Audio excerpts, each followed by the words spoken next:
Lechon, paksiw. Umpisa na natin. Magpapainit lang tayo ng mantika sa isang pan. At kapag mainit na yung mantika, umpisa na nating igisa dito yung bawang. Igisa lang natin ito hanggang maging bahagyang light brown na ang kulay nito. At pagkatapos ay ilagay na natin dito yung sibuyas.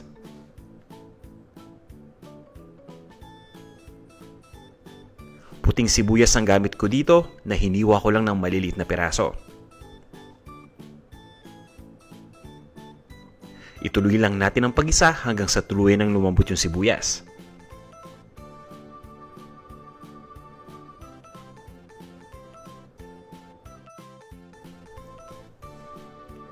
Pwede na nating ilagay dito yung lechon. Leftover na lechon kawali ang gamit ko dito. Pwede rin kayo gumamit dito ng tradisyonal na leftover na lechon. Ituloy lang natin ang pag-isa dito ng 2 minuto pa.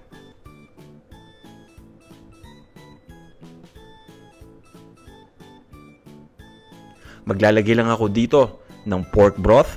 Pwede kayong gumamit ng tubig lang. Kung gusto ninyong mas malasa, pork broth ang gamitin ninyo. Pabayaan lang natin itong kumulo at pagkatapos ay ihanda na natin yung ibang mga ingredients pa. Ang 2 ingredients na susunod nating ilalagay dito ay yung buong paminta, pati na rin yung pinatuyong dahon ng laurel. Ito na yung buong paminta.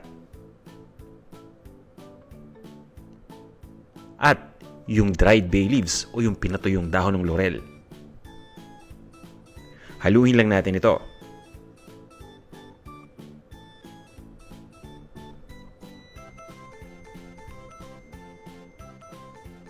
At pagkatapos ay ilalagay na natin dito yung lechon sauce. Nakakatulong ito ng malaki para magbigay ng lasa dito sa ating lechon paksiw.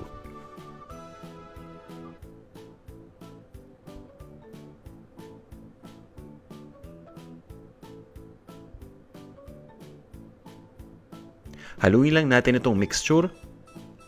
Pakuluan natin at pagkatapos ay tatakpan ko lang ito. Lutuin lang natin ng 25 minutes sa mahinang apoy lang.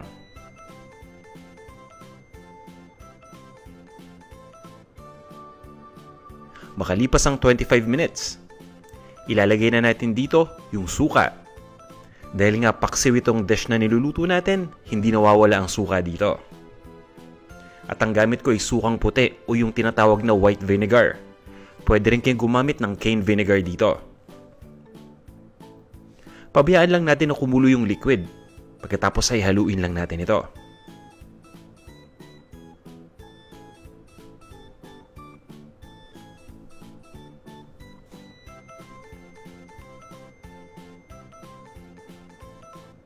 Itutuloy ko lang ang pagluto ng mga 15 minutes o hanggang sa tuloy nang lumambot yung karne ng baboy na nandito sa ating pan.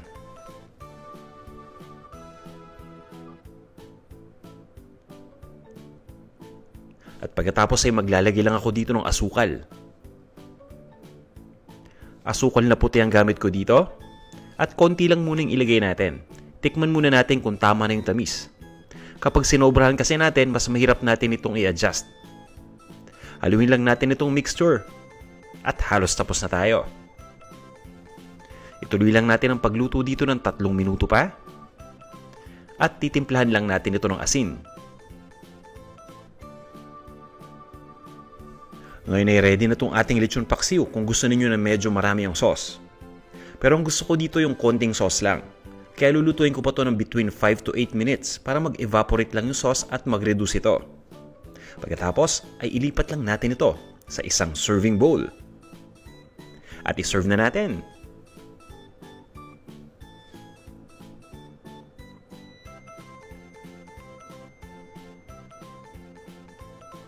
Ito na ang ating lechon paksiw. Tara, kain na tayo!